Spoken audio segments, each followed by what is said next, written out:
এটা ছিল যেদিন আমরা দীঘা যাচ্ছিলাম তারই কিছু ফুটেজ। তো আমরা রাত্রেবেলা প্রায় 11:30 থেকে 11:45 নাগাদ বেরিয়েছিলাম।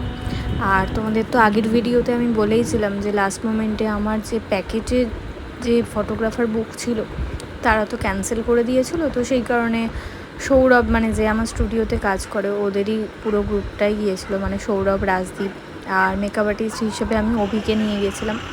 তো এই যে সবাই মিলে তখন যাওয়া হচ্ছিল।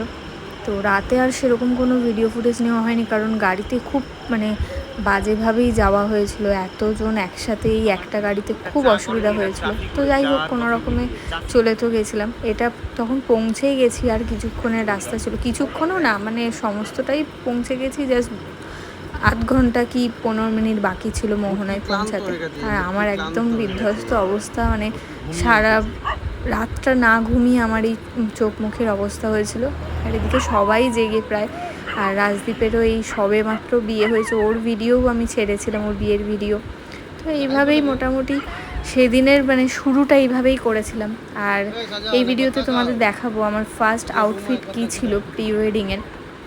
তো ভীষণ একটা সিম্পল ড্রেসের ওপরেই করেছিলাম, কারণ সমস্ত ব্যাগ হচ্ছে গাড়ির ওপরে রাখা ছিল, আর কোনো রকম প্রি প্ল্যান তো ছিল না যে গিয়েই একটা মানে লুক ক্রিয়েট করে আবার মেকআপ করে দেন ওইভাবে ফটোশ্যুট করা হবে। তা ওটা একদম চটজলদি প্ল্যান করা হয়েছে যে এখন যখন একটু আগেই পৌঁছে গেছি করে নেওয়া যাক। এই যে এটা আমার মানে উইদাউট মেকআপ নর্মাল যা থাকে একদম সিম্পল একটা লিপস্টিক পরেছি আর একটু জাস্ট মাস্কারা, ব্যাস।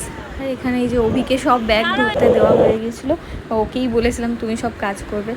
তবে এই ট্রিপটাতে মানে অভি ভীষণভাবে হেল্প করেছে, শুধু অভি বলে নয়, সৌরভ, রাজদীপ, ওরা সবাই ভীষণ হেল্প করেছে। আর আমরা যেহেতু এই ফটোশ্যুটে একদমই ইউজ টু নই, তো সেক্ষেত্রে ওরা থাকায় আমাদের অনেকটাই হেল্প হয়েছিল। তো এভাবেই আমরা ফার্স্ট শ্যুটটা কমপ্লিট করি। আর শরীর দিচ্ছিলও না, কারণ সারা রাত না ঘুমিয়ে একদম থাকা সবাই ভীষণ টায়ার্ড ছিলাম। তো ব্রেকফাস্ট করা হলো। ওই দিন বিকেলে নেক্সট কী ড্রেস পরেছিলাম সেটা নেক্সট ভিডিওতেই দেখাচ্ছি। চলো, টাটা।